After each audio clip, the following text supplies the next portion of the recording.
যে আমরা সবাই সকালে উঠে পড়েছি।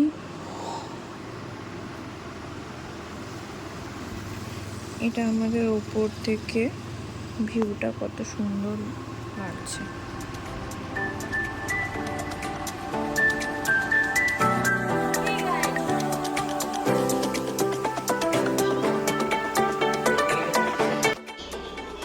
প্রথম দিন আমাদের লাঞ্চে ছিল লুচি, ঘুগনি, তার সাথে ডিম ভাজা, আর যদি কেউ মুড়ি প্রেফার করে তো মুড়িও দিচ্ছিল।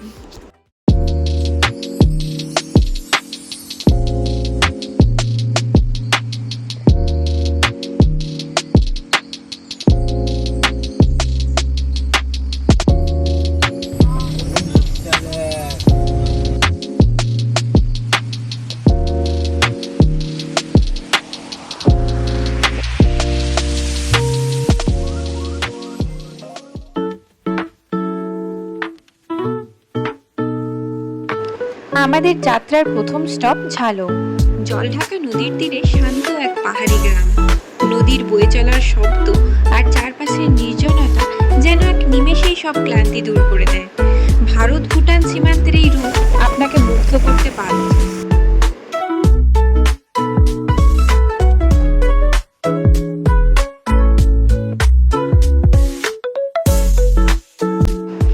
ঝালং থেকে একটু এগিয়েই আমরা পৌঁছে গেলাম বিন্দুতে, পশ্চিমবঙ্গের শেষ গ্রাম। একদিকে পাহাড় আর অন্যদিকে বয়ে চলা চঞ্চল নদী। এখানে জলঢাকা নদীর উপর তৈরি ড্যামটি পর্যটকদের মূল আকর্ষণ। জল আর পাথরের খেলা দেখতে দেখতে কখন যে সময় কেটে যায় বোঝাই যায় না। আমরা এখন বিন্দু পৌঁছে গেলাম। এখন বিন্দুতে আছি আর এখানে প্রচুর বৃষ্টি পড়ছে, ওই জন্য আমরা সবাই মিলে একটা করে ছাতা নিয়ে নিয়েছি। প্রচন্ড বৃষ্টি, সাথে পাহাড়ি ঝর্ণা, একটা দারুণ এক্সপিরিয়েন্স। দেখো তোমরা, এই যে আমরা ছাতা নিয়ে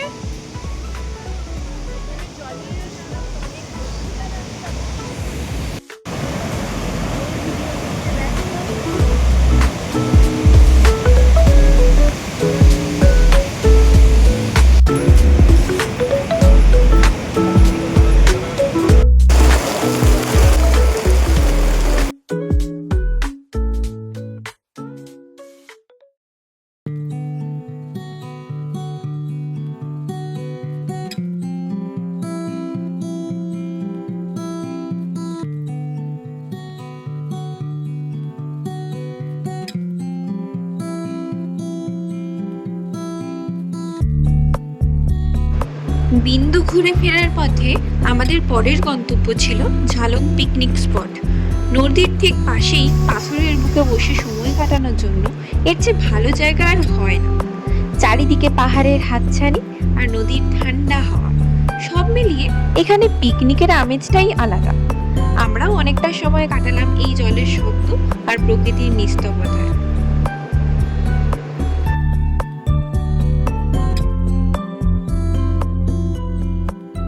ফাইনালি আমরা ঝালং পিকনিক স্পটে পৌঁছে গেলাম। সত্যি এখানে এসে ওয়েদারটা খুবই ক্লিয়ার পেয়েছি আমরা। এতক্ষণ রাস্তায় এত বৃষ্টি হচ্ছিল, কিন্তু এই জায়গাটা পুরোটাই ক্লিয়ার আর ভীষণ সুন্দর।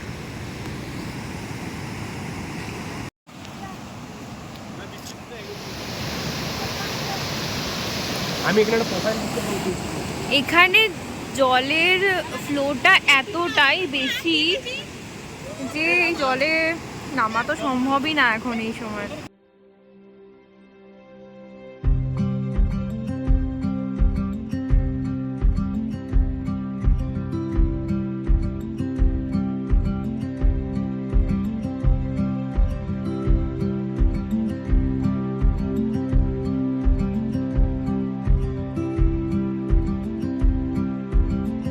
এবার আমাদের যাত্রা সুলতানিখোলার দিকে।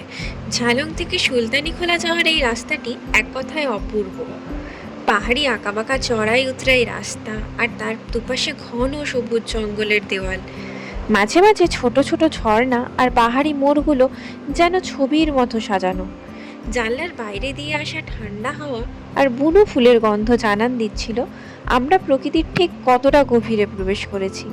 এই পথের প্রতিটি বাঁক আমাদের মুগ্ধ করছিল।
দিনের একেবারে শেষ ভাগে আমরা পৌঁছে গেলাম এক লুকানো রত্ন, সুলতানি খোলাতে। চারিদিকে গভীর জঙ্গল আর পাখির ডাক। কোলাহল মুক্ত এই নির্জনতা যেন মনের সব ক্লান্তি ধুয়ে মুছে দেয়। প্রকৃতির মাঝে হারিয়ে যাওয়ার জন্য সুলতানি খোলা এক অনন্য ঠিকানা।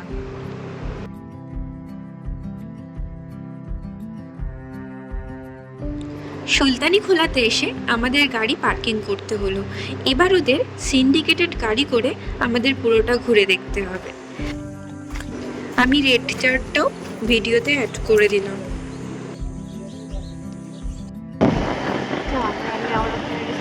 দিয়ে যাচ্ছি আর লাভার্স ভিউ পয়েন্ট। আমাদের 4টে পয়েন্ট ঘুরে দেখিয়েছিল, lovers view point, Neora dam, Neora bridge আর সবশেষে হ্যাঙ্গিং ব্রিজ। এটার জন্য আমাদের 1300 টাকা নিয়েছিল গাড়ি পিছু। নেওড়া ড্যামের অভিজ্ঞতা যেমন সুন্দর ছিল তেমনই ছিল চ্যালেঞ্জিং। বর্ষাকালে এই ড্যামের ওপরটা প্রচণ্ড পিচ্ছিল হয়ে থাকে। শ্যাওলার কারণে হাঁটাচলা করা এখানে খুবই ঝুঁকিপূর্ণ। এমনকি আমার এক বান্ধবী পা পিছলে পড়েও গিয়েছিল। শুধু তাই নয়, বর্ষায় এখানে জোঁকের উপদ্রব মারাত্মক। আমাকে তো বেশ কয়েকটা জোঁকে ধরেছিল। ভাগ্যিস আমাদের গাইড সাথে ছিলেন এবং তিনি খুব সাবধানে আমাদের সামলে নিয়েছিলেন। তাই আপনাদের কাছে অনুরোধ, বর্ষাকালে যদি নেওড়া ড্যামে আসেন তবে অবশ্যই খেয়াল রাখুন এবং প্রতিটি কদম খুব সাবধানে ফেলুন।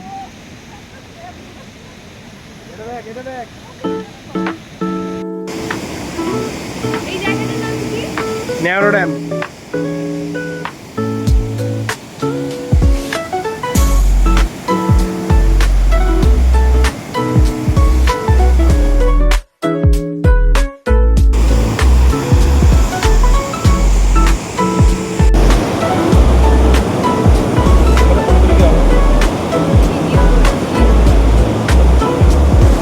আমরা এখন নেওড়া ড্যামে। চারপাশটা এত সুন্দর।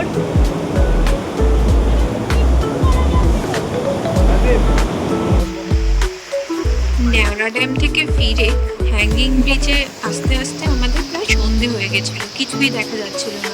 আর তার মধ্যে বৃষ্টি তো কোনো মতেই থামার নয়।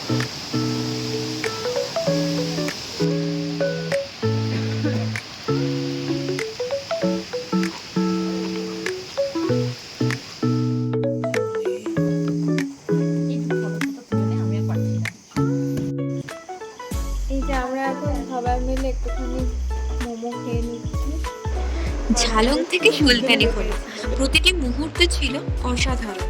আজকের এই সফর এই পর্যন্তই।